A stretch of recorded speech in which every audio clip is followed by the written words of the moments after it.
Patawarin ninyo ako sa aking sasabihin, pero putang ina!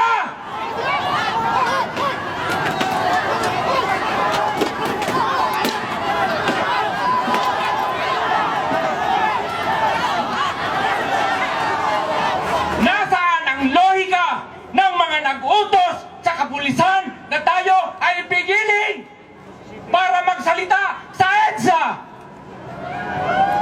Ano ang mawawala sa gobyernong Ninoy Aquino kung tayo ay papagsalitain dito?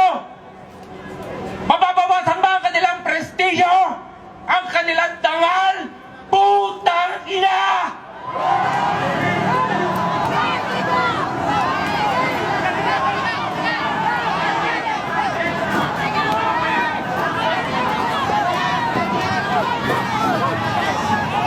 Tumanda na ang aming henerasyon sa pakikibakang ito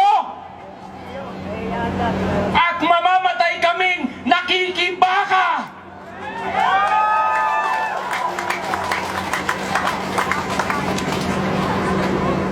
Nasaan ang diwa ng EDSA sa pagpigil sa atin?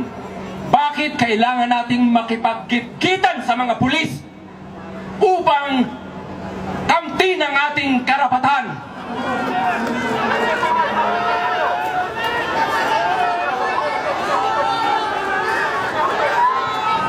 Kinausap namin ang mga pulis kanina nung nakikipagkitkitan. Tinanong namin sila. Siyempre, hindi sila makasagot. Pero sana naisip nila ang aming mga tanong. Sana naisip nila kung bakit nga sila ay sumusunod sa mga utos na hindi ko alam kung saan binulot.